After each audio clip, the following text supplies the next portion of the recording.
Sebelum melanjutkan, jangan lupa subscribe dulu, terima kasih. Bab 178, Membeli Perry Express. Hal-hal seperti itu lumrah terjadi di dunia bisnis dan industri hiburan. Banyak jutawan biasanya bekerja sepanjang hari dan malam, dan sebagian besar waktu, mereka akan berpisah dari pasangan mereka. Oleh karena itu, banyak di antara mereka yang mencari pasangan pengganti saat bekerja. Dalam dunia bisnis, banyak bos pada dasarnya terlibat urusan dengan bawahan mereka. Di industri hiburan, banyak lawan main yang memerankan pasangan di layar bahkan tidur bersama. Victoria tahu bahwa posisi Arnold di perusahaan akan mudah bagi mereka untuk merahasiakan hubungan mereka. Jordan juga sangat percaya pada Victoria dan tidak pernah menanyakan keadaannya. Bahkan jika Jordan ingin memeriksa Victoria, dia sudah cukup berpengalaman untuk merahasiakannya darinya. Arnold juga licik dan cukup berhati-hati. Mereka berdua pasti tidak akan meninggalkan bukti apapun, dan Jordan juga tidak akan bisa menemukan apapun. Namun, Victoria tidak akan melakukan itu. Jika itu Hailey, dia mungkin setuju, tetapi Victoria bukan wanita seperti itu. Tuan Decker, saya harap Anda menghormati istri Anda dan saya. Saya tidak akan menjalin hubungan gelap dengan Anda karena saya sama sekali tidak menyukai Anda. Dan aku tidak akan mengecewakan pacarku hanya demi sebuah pekerjaan. Selamat tinggal. Victoria mendorong Arnold dan bersiap pergi. Namun, Arnold masih tidak mau menyerah, jadi dia melangkah maju lagi untuk menghentikannya. Victoria, pikirkan baik-baik. Aku berani mengatakan bahwa di seluruh kota New York, akulah satu-satunya yang berani mempekerjakanmu dengan risiko menyinggung keluarga Huxley. Jika Anda melewatkan kesempatan ini, tidak ada perusahaan di New York City yang berani mempekerjakan Anda. Victoria tahu bahwa Arnold tidak berbohong. Jika Arnold tidak memiliki sedikit latar belakangnya sendiri dan tidak begitu terpikat dengan Victoria, dia mungkin tidak akan menawarkan untuk mempekerjakannya dengan risiko menyinggung keluarga Huxley. Victoria berkata, kalau begitu, aku akan meninggalkan kota New York dan pergi ke kota lain untuk menjalani kehidupan biasa-biasa saja bersama pacarku. Hahaha, Arnold tertawa terbahak-bahak dan berkata, apakah kau masih Victoria yang kukenal? Beraninya kau datang ke New York City kurang dari 3 hari dan kemudian membiarkan dirimu dipaksa pergi. Saya pikir Anda akan menjadi presiden tercantik di New York City seperti yang Anda lakukan di Orlando sehingga semua bos kaya di sini akan tunduk kepada Anda. Saya pikir Anda akan menjadi ratu bisnis di New York City. Tapi kamu menyerah begitu saja. Victoria mengepalkan tangannya. Bagaimana mungkin dia rela pergi begitu saja? Dia jelas ingin menjadi ratu bisnis di New York City. Dia bukan tipe wanita yang suka hidup biasa-biasa saja. Kalau tidak, dia tidak akan memilih menjadi simpanan lelaki tua itu. Melihat Victoria agak ragu, Arnold sekali lagi berbicara dengan lembut. Aku tahu pacarmu sekarang tidak terlalu kaya, dan aku juga tahu kau sangat mengaguminya. Aku tidak akan bersaing denganmu untuk mendapatkannya. Kau akan tetap menjadi miliknya di rumah. Aku hanya berharap kita bisa bersenang-senang saat kita dalam perjalanan bisnis. Arnold sangat dekat dengan Victoria. Melihat wajah Victoria yang memukau, Arnold tak kuasa menahan diri dan langsung mencium Victoria.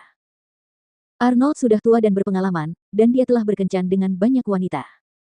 Jadi, dia tahu bahwa banyak wanita mungkin keras kepala dan bersikeras berpegang teguh pada prinsip mereka.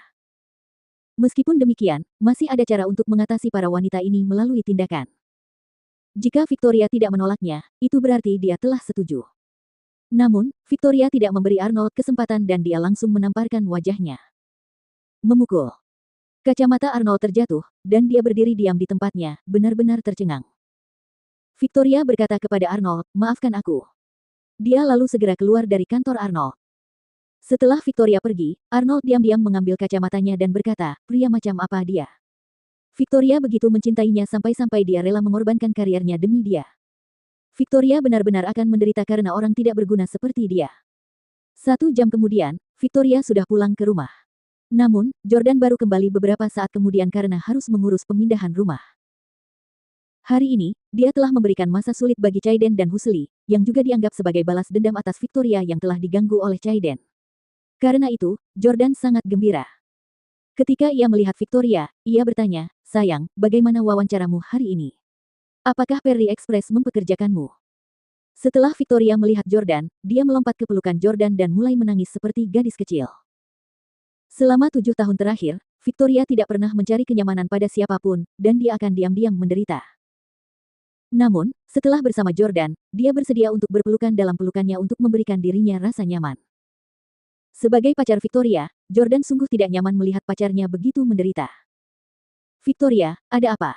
Apakah Perry Express memutuskan untuk tidak mempekerjakanmu? Victoria berkata sambil terisak, ya, tidak ada perusahaan di New York City yang mau mempekerjakanku. Jordan menepuk punggung Victoria dan memeluknya erat. Ia belum pernah melihat Victoria begitu sedih sebelumnya. Victoria, jangan bersedih. Percayalah, semuanya akan segera membaik, dan Perry Express pasti akan mempekerjakanmu. Mereka akan mengangkatmu menjadi wakil presiden atau bahkan presiden.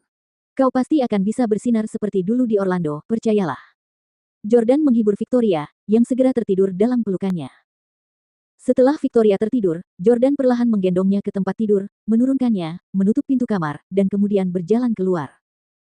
Saya tidak bisa membiarkan Victoria pergi sendirian dan terus-terusan ditolak. Dia pacar saya, dan sudah saatnya saya melakukan sesuatu untuknya. Oleh karena itu, Jordan menelepon kakeknya. Kakek, aku ingin membeli Perry Express.